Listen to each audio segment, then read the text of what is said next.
Okay, ready. Good evening, ladies and gentlemen. My name is Seth Mandel, and we are here today on the Seth Mandel podcast.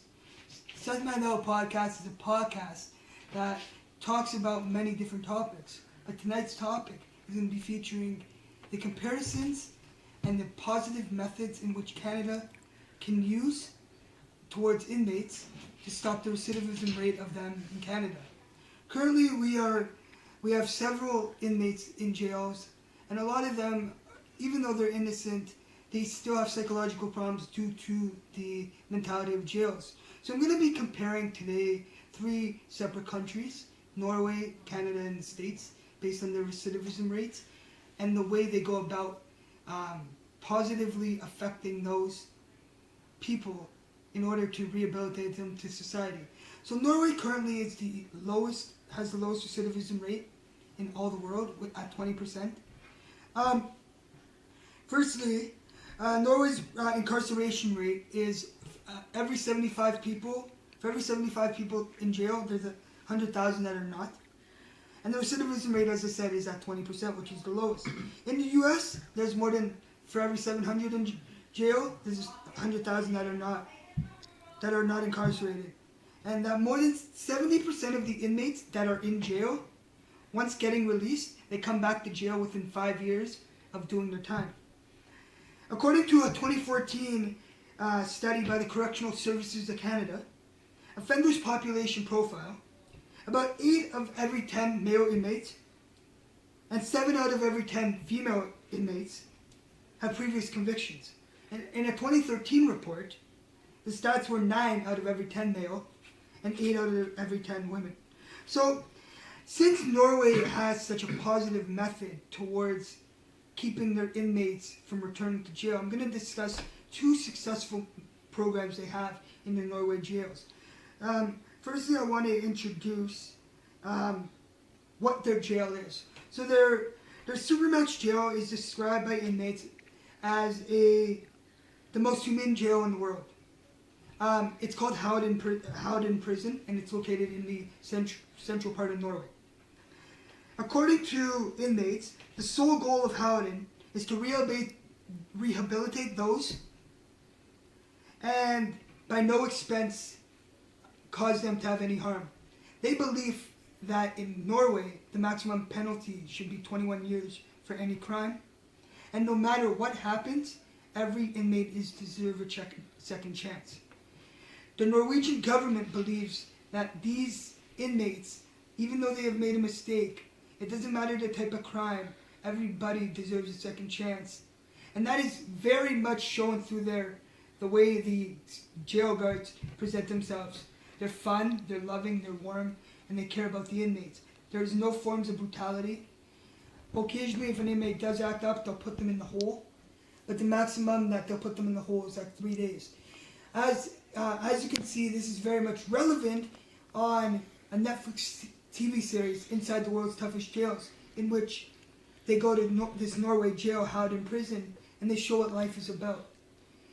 The inmates do not live behind bars, they actually live in a dormitory style. And it is very positive as the inmates are able to cook, clean, take courses, and be able to acquire skills for when they get out of jail, they're able to have skilled trade jobs ready for them. Firstly, I'm going to talk about the first program. The first program is called the Prison Entrepreneurship Program. It's a non-profit organization run by the jail that connects released felons with executives and entrepreneurs. This re-entry program focuses on teaching leadership and innovation skills, such as automotive, cleaning floors, janitors, etc. Since the program began in 2004, there have been over 1,300 graduates who began careers with starting wages 60% higher than the minimum wage and almost 100% higher, and are still employed 12 months after their release. This is very important as these inmates are allowed through these, even though they've had recidivism crimes and some have escalated, they still are given second chances and they're allowed to be re-entered into society and not have a black ball against their name. Most importantly, the recidivism rate for the graduates is below 7%, which is far below the national average for Norway. The second program I'd like to talk about is the Community Bridges VAT program. Statistics show that up to half of the prisons in Norway and Canada suffer from mental health illnesses, along with the states. Community Bridges offers help to individuals in a variety of ways, like coordinating treatment plans and or locating housing options, while securing benefits and employment for those. The program has reduced in the number of arrests, incarcerations, and days spent in hospitalization per participant. As of 2015, January of 2015, specifically, the program had an 85% success rate in preventing its clients from returning to jail. The formative method used by Norwegian jails is to reduce the recidivism rate is by these programs. Although these programs are very helpful for those and everyone involved, it costs Norway $125,000 a year per inmate. Now, Canada has the highest recidivism rate for two reasons. One, male inmates, 1 out of 5, that are serving sentences for homicide. And a great number of those people have anything from learning disabilities all the way to cognitive problems. Did you know 55% of the prison's inmates do not have a high school diploma? And also 2/3 of these prisoners in Canada have a history of substance abuse and or infectious diseases such as hepatitis C and HIV, while also having mental illness. I think this plays a huge factor into the recidivism rates of inmates, as due to their mental health issues and these drug issues, it's a reoccurring lifestyle for them, which causes them to come back to jail for the same type of crimes, because they don't have any formative programs in Canada implemented, or the states, to be able to successfully rehabilitate these inmates in order to make sure that they are formatively successful in life, in society, and in their own mind. I would like to welcome Daniel Moshe Johnson here. Daniel Moshe Johnson has traveled the world, played basketball throughout this world, and has had a very interesting perspective on the jail system. So, firstly, I'd like to know a little about yourself. Where are you from, sir? What did you do with your life besides basketball? And what type of influences and people have you met along the criminal activity?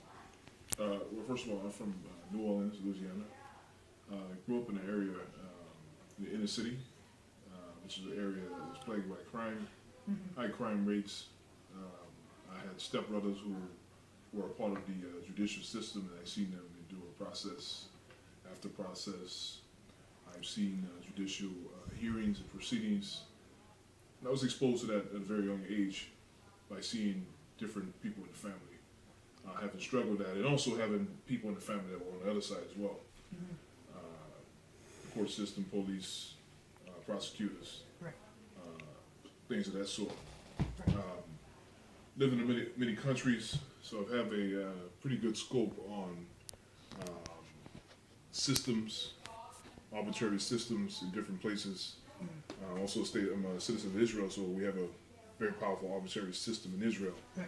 That's, in my opinion, it's a little further more advanced than North America, especially when we relate to Canada and its immigration policy in the United States. Right.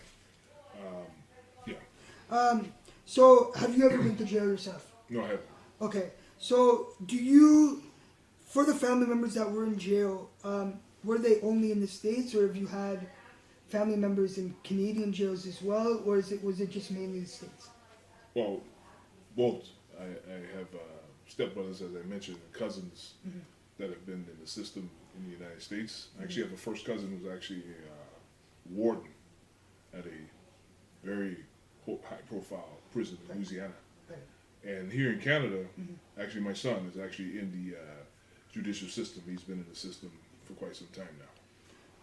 So, since you have seen the judicial systems, from your observation since I assume you've been through the whole process of visiting them, seeing what it's all about, what do you believe do you believe these positive methods that Norway has developed and it's implemented, do you believe that Canada and the United States and Western civilization in general need to become more conscious to these methods and be more involved in wanting to help their inmates? Do you believe that that is something that needs to be in place, or do you believe they already are doing a sufficient job enough? No, the job is not sufficient. And the statistics alone, when you mentioned the percentage of the rehabilitation process Right. and the success that Norway is experiencing, you can't compare it to what we have here currently in the West, with Canada, the United States. The statistics speak for themselves. And also the repeat offenders. And in the U.S., we have what we call 3 strikes. And this is always a situation. So yes, the system can be brought to another level, but it's a little bit deeper than that, because there's always a cause effect, and there's a premise that actually creates causes that must be addressed. But definitely when you mentioned the repeat situation in Norway being far more advanced, a small country like Norway, you would think that Europe is behind in a lot of regards because it's somewhat divided, and especially now when we have mass immigration situations happening. I'm surprised those rates are actually stabilized. So that means that there's a good system in place. Do you believe that the recidivism rate of inmates, do you believe it's solely based on the infrastructures and designs of jails, or do you believe it's also based on the genetics and the society that is around them? And if so, if it is both, do you think that there is positive methods, and if so, what positive methods do you believe should be implemented in order to rehabilitate these inmates to stop them from coming back to jail? Right, that's a very tough question. Not tough question, but it's very, it has many approaches and many, how can we say it, has many angles of things that can be brought up to standard and up to higher levels. And it first starts with education, and education starts at home. Like the judicial system, the arbitrary control of police power, in some cases can be avoided.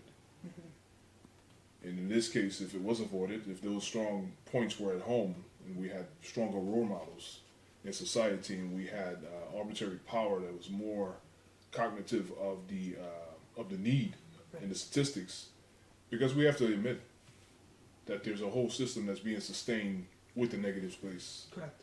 And the negative situations in place. So I'm not saying that the arbitrary system and the judicial system promotes this, but we can go into television, we can go into a lot of different areas. But the first premise is in the home, and if it's not in the home, because there may be one parent there, maybe a parent missing, then where is the next step? The next step is at school. So schools are very important because it should not be limited to just academia and sports. There should be classes that teach one how to interact with the arbitrary systems that one deals with every second in the streets. This is very important. Discipline and communication. And thirdly, once one is in the system, how does one interact with those who are employees of the system that may have skied past certain issues to become employees of the system? Because a lot of times what I've heard from my son and my brothers is that a lot of the individuals that work actually in the system, their behavior, social skills are on a level that actually sometimes promotes a lot of the negative that we see outside. When one is inside serving time, those rehabilitation skills are sometimes provided by the system itself, the jail system itself. But if we're interacting with individuals who work for the system, who are not qualified themselves to be able to secure a situation or be able to communicate with one who is going to be back in society one day, if those skills and that communication is not positive, then what happens is you have an individual that's actually serving time, but they're not being rehabilitated mentally. I do know that you have worked with underprivileged youth, and you have done basketball programs that have brought these youth together who are from the streets and have experienced mostly have been in the system Yes. for crimes at a very young age. As someone who has been a leader and someone who has been a program developer, how do you think these programs that you've developed, do you think the jail system and society in a whole can incorporate them into prison life in order for the inmates to be more successful, or do you think that these programs wouldn't be beneficiary to someone living inside a prison? Oh, 100%. From 2005 to 2008, I was director of sports and mentoring for a Canadian charity called ICANN.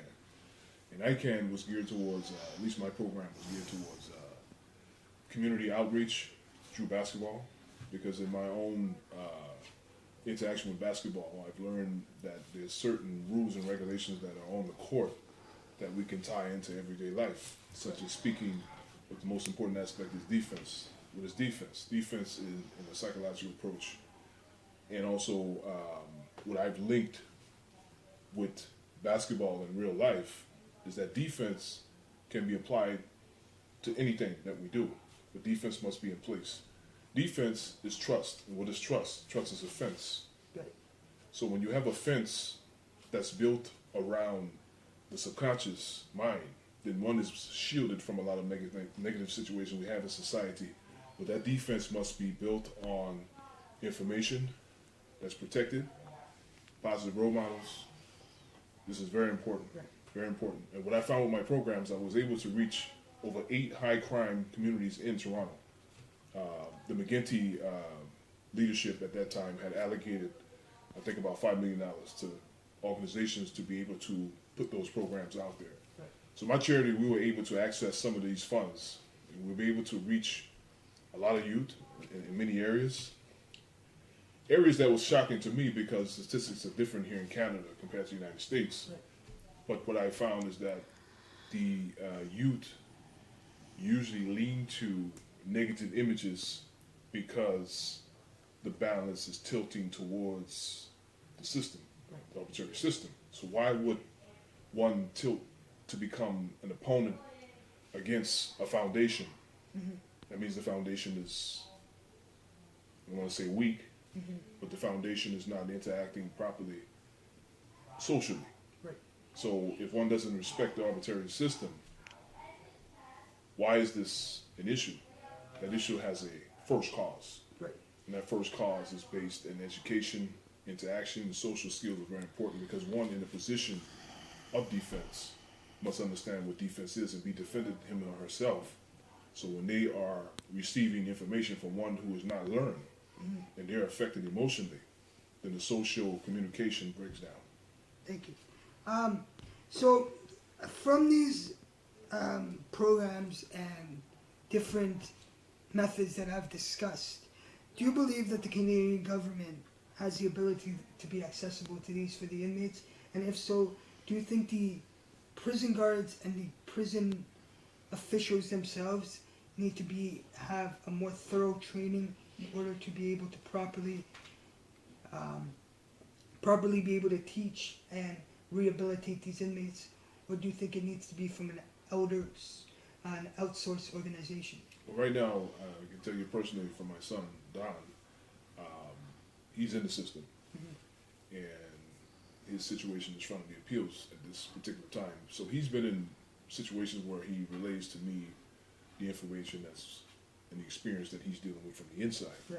Because he has been able to access some positive things inside, but for the most part, what he has relayed to me is that the interaction with those who are securing the prisons are at a level that is at a level that it shouldn't be. And a lot of this is due to the hiring process of these individuals and the educational level of these individuals and the social environment that even they're exposed to, because it's not all one-sided. How do you get to the nucleus of this issue? It all starts with information and education. Can the system change? Yes. Canada is a beautiful country. I mean, this is the perfect premise to allow change. Right. The United States is a bigger monster. It's a different monster. It's Right. a little bit bigger situation. There's a lot of dynamics that are far advanced and far a little bit deeper Right. than Canada. So I think Canada is still in position to make a lot of these changes. Right. The last question I'd like to know. I mentioned Supermax Howden prisons, which is the prison for the worst offenders of Norway. Do you have any person, Don specifically, has he been to any jail or prison that you can equate to Howden in terms of the way the inmates and the crimes the inmates have done? And if so, from his experience there and from your experience, if you visited him, do you believe that that lifestyle and the area in which they keep the prisoners, do you believe that Howden's mentality can be transferable to this prison? Specifically, I'm talking about Millhaven Prison in just a little bit south of north of Kingston. It's as deemed. It's got two separate parts. Part one, it's Bath Institution, which is a medium security part of the prison, and it's for mostly prisoners that have psychological problems. And then there's the actual part, Millhaven, which is for, as deemed by Canadian standards, it's for the worst prisoners of Canada. Paul Bernardo's been there. Everyone, the Beast of the BC has been there. So the worst inmates of Canada have been there. So have you experienced Millhaven through your son, or is that something that hasn't been experienced? He's been at Millhaven. Mm-hmm. He was at Millhaven for about 8 months. Mm-hmm. And from his perspective, being an inmate at Millhaven, Mm-hmm. there was a lot of insufficiencies. And I'm glad you mentioned mental health and these other areas of care, because prison is care. It's about care as well. 100%, because this is where they're living their lives. Right. And although it's not the same freedom of being outside, Right. because we are in a democracy, and I guess most of these people, individuals, are actually innocent until proven guilty. Right. But most are put into jail-like situations where they're not treated as if they're innocent until they're proven guilty, while incarcerated awaiting trial. Right. So this is a whole psychological aspect itself Right. that projects one to become negative, to become angry Mm-hmm. at the system, because one is treated as if he's guilty, even if he's not in a position to financially bail himself out of jail Right. before trial. Right. So Millhaven is a transfer prison Mm-hmm. for one who's been sentenced. Right. And Kingston is like this avenue in the Ontario side. Right. So he encountered, I mean, let's be realistic, the location, the facility of the prison itself is in a rural area of Ontario. Mm-hmm. So those who are employees of these institutions are from those areas most of the time. So we're not saying that because one is from a rural area, he's not Qualified. advanced or qualified socially. Right. But this is very important, because if one grows up in a certain area Right. and that individual is then moved to another area that is different from the area of let's say a crime happened in a certain area. Right. One is sentenced and put into an area, and those who are given the authority to secure the prison in that area, Right. they're not used to that prototype. So that prototype is put into a new environment, so it works two ways. Right.